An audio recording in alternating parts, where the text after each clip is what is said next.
one waitress, one arrogant millionaire, and a grand piano. What began as an attempt to humiliate her turned into a moment that silenced the room and left everyone in awe. You won't believe how she turned the tables with just her talent. At La Fontaine, an upscale restaurant in Raleigh, North Carolina, Deborah, a 25-year-old waitress, quietly carried dreams bigger than the elegant dining room.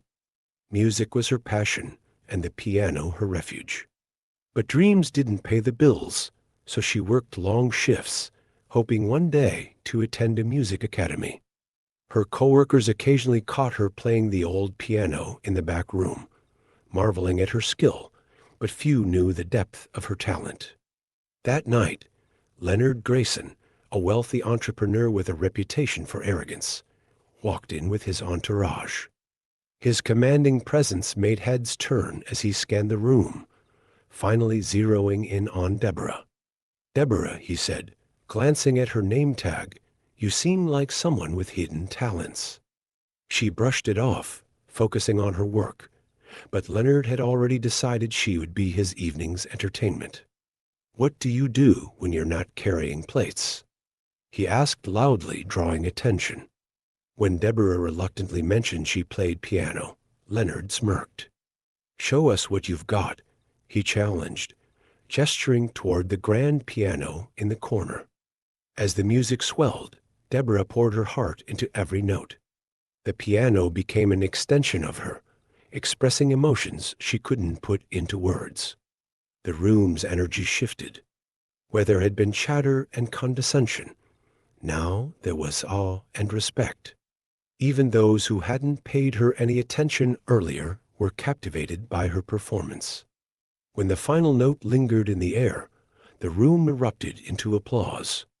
Diners stood, clapping fervently, their faces alight with admiration. Deborah's coworkers beamed with pride. Leonard, however, sat frozen, his smug demeanor replaced by discomfort. Slowly he clapped, but the sound was hollow, overshadowed by the thunderous cheers around him. Deborah stood, her knees trembling but her back straight. She had reclaimed her voice, proving that her talent was undeniable.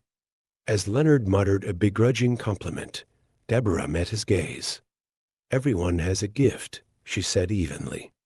"It's how you use it that matters." The night ended, but Deborah's life felt transformed. She wasn't just a waitress.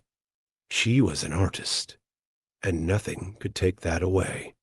The tips she received that night were unusually generous, enough to cover her rent and save for piano lessons she had postponed for years. Days later, the story of her performance spread among patrons, reaching the ears of a visiting music producer. He offered her a chance to record a demo, not fame or fortune, but a door opening to something greater. For the first time, Deborah felt her dreams were within reach. What about you? What dream are you holding back? Take your step forward today. If Deborah's story inspired you, subscribe to Unfolded Chapters and press the bell icon for more stories of resilience and triumph. Your story could be next.